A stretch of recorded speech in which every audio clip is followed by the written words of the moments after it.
టీవీలో మాట్లాడకూడదు తెలిసి నేను ఓకే మాట్లాడితే నేను ప్రెసిడెంట్గా ఉండకూడదు. రైట్. మాధవి లతా గారికి సంబంధించి అద్భుతంగా మాట్లాడతారు. సనాతన ధర్మం గురించి కావచ్చు, హిందుత్వ ఎజెండాతో తను ముందుకెళ్తూ ఉన్నారు.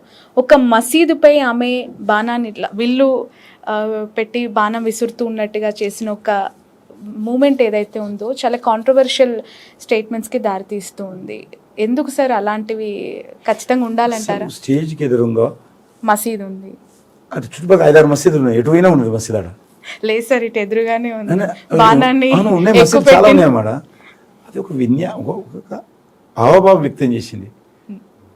వాళ్ళు దేవాలయాల మీద దాడులు చేస్తే దిక్కు లేదు, దేవాలయాలు 1,00,000 దేవాలయాలు కూలగొడితే దిక్కు లేదు, కానీ ఇట్లా కొన్ని ఒక హావభావం వ్యక్తం చేస్తే కూడా మసీదాన్ని వ్యక్తం చేయలేదు కదా, మసీద్ అని చెప్పిందా స్టేజ్ మీద నుంచి? ఇట్లా అక్కడ ఎదురుగా మసీదే ఉంది సార్, దాన్ని చూసి ఆమె అలాంటి ఒక మూమెంట్ ఇచ్చారు, దాన్ని చూసి అలా ప్రవర్తించారు. మీరు అనుకుంటే దానికి మేమేం చేస్తాం తల్లి? ఏదైనా అనుకోవచ్చు కదా, ఏదైనా అనుకోవచ్చు.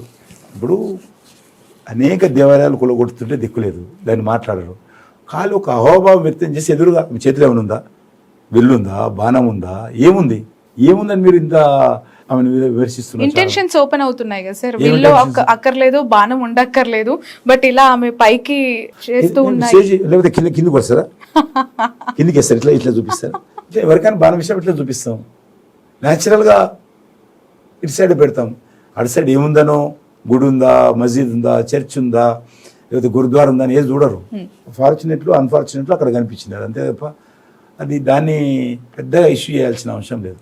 చాలా చిన్న అంశం, అది చిన్న అంశం అంటే వెరీ ఆమె ఈ మధ్యలో పాపులర్ అయింది కాబట్టి దాన్ని ఇష్యూ చేశారు, కానీ చాలా చిన్న అంశం. ఈ మధ్య పాపులర్ అయిందంటారా సార్? అంటే టీవీలో అంతే కదా, అంతకుముందు పాపులర్ కాదు కదా ఆమె. అసలు మీ పార్టీలో ఏదైనా యాక్టివిటీలో పార్టిసిపేట్ చేశారా? మా ప్రజా సంఘాలలో చాలా పనిచేసింది. ఓకే. అసలు ప్రజల్లో లేని ఒక వ్యక్తికి పారాషూట్ నేతకి బీజేపీ పార్లమెంట్ స్థానాన్ని బీజేపీ కట్టబెట్టింది అనే విమర్శకి ఖమ్మంలో కూడా ఇచ్చాం. అట్లనే ప్రజల్లో లేనటువంటి వాళ్ళకు చాలా మందికి ఇచ్చాము. దేశం అంతా కూడా ఆ రకంగా కొన్ని 100 మందికి, కొత్త వాళ్ళకి ఇవ్వకూడదా? దేశంలో చాలా మందికి ఇచ్చాము. సినిమా యాక్టర్లు తెచ్చి ఇచ్చాము, చాలా మంది సినిమా యాక్టర్లకు ఇచ్చాము, అడ్వకేట్లకు ఇచ్చాము, న్యాయవాది నుంచి రిటైర్ అయిన వాళ్ళకి ఇచ్చాము. అంటే చాలా ఒక హైదరాబాద్ ఎందుకు తీసుకుంటారు? మేము ఖమ్మం కూడా ఇచ్చాం కదా, ఆయన ప్రజల్లో లేడు. ఇక్కడ నాగరికర్ణంలో కూడా ఇచ్చాం కదా, భరత్ అనే యూత్కి ఇచ్చాము, ఆయన కూడా ఎప్పుడు బీజేపీలో లేడు. సార్, ఎందుకు మీ పార్టీలో చాలా మంది సీనియర్ లీడర్స్ ఉన్నారు, మీ పార్టీని నమ్ముకున్న కార్యకర్తలు ఉన్నారు కదా, ఇలాంటి వాళ్ళకి ఎందుకు ఇవ్వాల్సిన అవసరం? ఎందుకు అందరికి ఇస్తాం, చూస్తాం పరిస్థితి బట్టి, అక్కడ ఉన్నటువంటి బట్టి. ఈరోజు మాధవీలతకి ఇచ్చాం కాబట్టి ఎంత పాపులర్ చేశారు మీరు, లేకపోతే చర్చ జరుగుతుండేది. ఇదే స్ట్రాటజీ అంటే దీన్ని అంటారు. ఎందుకు నువ్వు ఇప్పుడు ఆమె గురించి క్వశ్చన్ అడుగుతున్నావు, లేకపోతే ఇంకొక అభ్యర్థి గురించి ఎందుకు అడగలే క్వశ్చన్, ఆమె గురించి ఎందుకు అడుగుతున్నావు? బట్ ఇదే ఎలక్షన్ స్ట్రాటజీ అంటే దీన్ని అంటారు. ఓకే, అదే బీజేపీ ఫాలో అవుతుంది స్ట్రాటజీ. ఎత్తుగడ ఓకే, లైమ్ లైట్ లో ఉన్నది రోజు. ఇలాంటి ఎత్తుగడనేనా సార్? కార్పొరేట్ శక్తులకి, కార్పొరేట్ రంగాన్ని చేతిలో పెట్టుకున్న వాళ్ళకి టికెట్లు ఇచ్చింది అనటానికి, స్టార్ హాస్పిటల్స్ లో భాగం ఉన్న బూరా గారికి, అపోలో నుంచి విశ్వేశ్వరరావు గారికి, అలాగే విరించి అయిన మాధవి గారికి టికెట్స్ ఇచ్చింది, ఆస్తులు డబ్బులు ఉన్న వ్యక్తులకే కేటాయించింది. బూరా నర్సే కదా డబ్బులు ఎవరు చెప్పారు? రాంగ్ చూస్తున్నాడు తెలియదు. ఆయన పెట్రోల్ వచ్చే డబ్బు లేదు ఆయన. ఇలాంటి విమర్శలు మీ పార్టీ మీద వస్తుంది. చిన్న విషయాలు వార్తలలో ఎంతమంది ఇస్తున్నారమ్మా? మీరు బీజేపీ అంటాలకు మీరు అన్ని చూస్తారు. కాంగ్రెస్ పార్టీ ఉదాహరణకు మా ఉద్యోగ గారు ఒక మాట అనేవారు, మనం తెల్ల షర్ట్ లాంటిది, తెల్ల షర్ట్ మీద చిన్న ఇంకు పడ్డా కూడా అదే చూసినా ఇంకోటి 10 మంది అంటారు.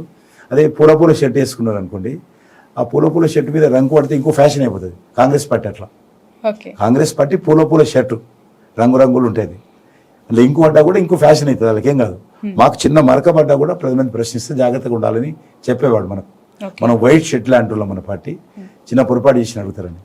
కాబట్టి కార్పొరేటు వాళ్ళు ఎంతమందికి ఇచ్చితే తెలియదు. టీఆర్ఎస్ టికెట్ ఇచ్చినాక తీసుకుపోయి కాంగ్రెస్కి ఇచ్చారు, అది అడగరు మీరు వాళ్ళని. మేము ఆయన ఉద్యమకారుడు, ఎవరు మా యొక్క భువనగిరి క్యాండిడేట్ బూరా నరసింహ ఉద్యమకారుడు, తెలంగాణ ఉద్యమంలో మాతో పాటు పనిచేసాం, జేఏసీలో మేమందరం ఉన్నాం. ఆయన పార్టీ నుంచి ఆయనకు టికెట్ ఇవ్వకపోతే బయటకు వచ్చాడు లాస్ట్ ఎలక్షన్స్లో. మా దగ్గరికి వచ్చాడు, ఇప్పుడు ఎమ్మెల్యే టికెట్ అడిగితే కాలేదన్నారు. అదేవిధంగా ఇతనైతే కేసులు పెట్టింది గవర్నమెంట్ విశ్వేశ్వరరెడ్డి మీద. కాబట్టి ఆయన మా పార్టీకి వచ్చాడు, మా పార్టీలోకి వచ్చినాక కేసులు పెట్టింది. కాబట్టి పెద్దగా ఆయన వ్యక్తిగత ఆస్తులు కావే, కుటుంబ ఆస్తులు, వాళ్ళ భార్య ఆస్తులు అపోలో హాస్పిటల్ సంబంధించిన. ఆమెకు ఈయనకు సంబంధం ఉండదు. సార్, ఒక ఓపెన్ ఆన్సర్, ఈ క్వశ్చన్కి మీ నుంచి జెన్యున్గా ఎక్స్పెక్ట్ చేస్తున్నాను. బీజేపీ రాష్ట్రంలో ఎక్కువ సీట్లు గెలుచుకోవటానికి బీఆర్ఎస్కి సుపారీ ఇచ్చింది అనే కమెంట్ మీ ఆన్సర్ ఏంటి? ఇంతకుముందే చెప్తే కదా నేను. ఇచ్చిందా? అలాంటి పరిస్థితి ఉందా? మీరు ఎట్లా ఊహిస్తారు అంటున్నా, ఎట్లా ఊహిస్తారు? ఎందుకు డమ్మీ క్యాండిడేట్లను దింపుకున్నారు. నువ్వే చెప్తే ఇప్పుడు అద్భుతమైన క్యాండిడేట్ నువ్వే చెప్తివి. ఒక పక్క ఇలాంటివి, ఇంకో పక్క ఇలాంటివి. అందుకే తల్లి నేను అందుకే ఇటువంటి దాన్ని పట్టించుకున్నాను. అవన్నీ జవాబు చెప్తూ పోతే ఇదే నడుస్తుంది డిస్కషన్, ప్రజల పనికి ఇదే ఉండదు. ఇటువంటి ఇంటర్వ్యూస్లలో కానీ ఎక్కడ కానీ ఇవే అడుగుతున్నాను, నాకు అదే బాధ అనిపిస్తుంది. నేను 3 రోజుల నుంచి ఇవే చెప్తున్నాను. నువ్వు అడిగిన ఇంటర్వ్యూస్లలో ఇదే అందరు ఇదే పట్టుకొని వస్తున్నారు, ఇదే చెప్పాల్సి వస్తుంది. అందుకే బాధ అనిపిస్తుంది.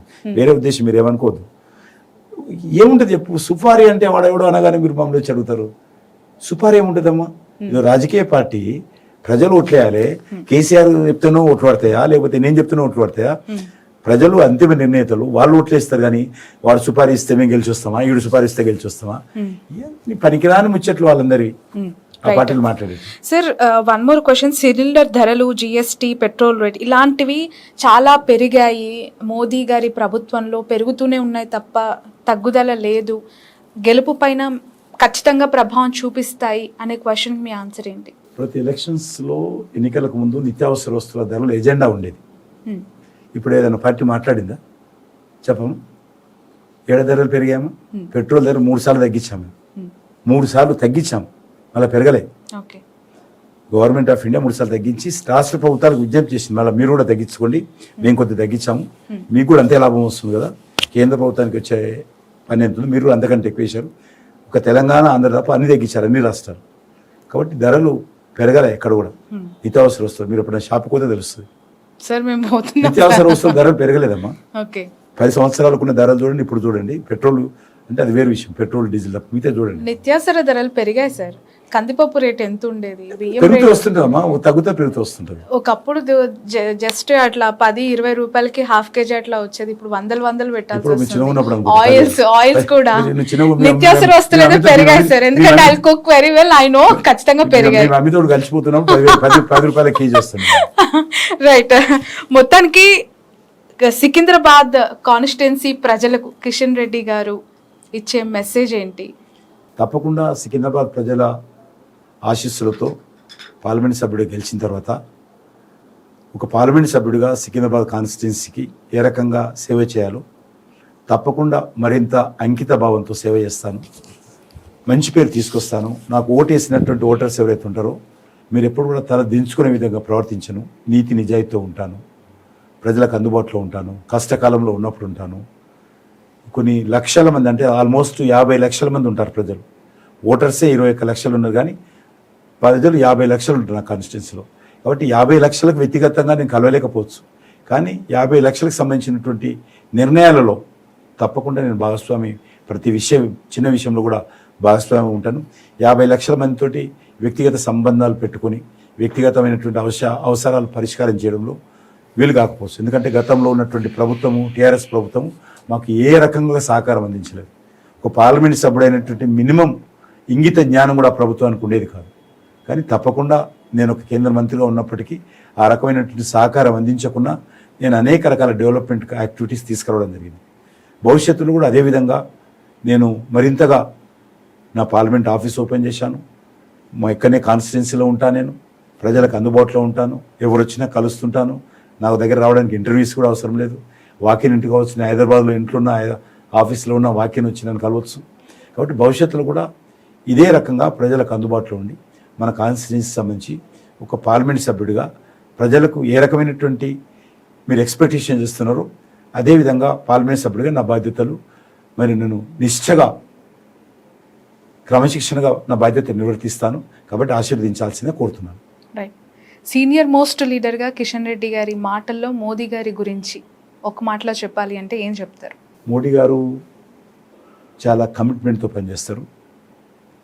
ఆయన దేశం గురించి, ప్రజల గురించి ఆలోచన చేస్తారు. వ్యక్తుల గురించి ఎక్కువ ఆలోచించారు. ఎంతసేపు నా దేశం ప్రపంచంలో ఒక గౌరవస్థానం ఉండాలి, ప్రజలకు మేలు జరగాలి, ముఖ్యంగా పేద ప్రజలు అందరూ కూడా సంతోషంగా ఉండాలి అనేటువంటి ఆకాంక్ష ఆయన తపన పడుతుంటాడు.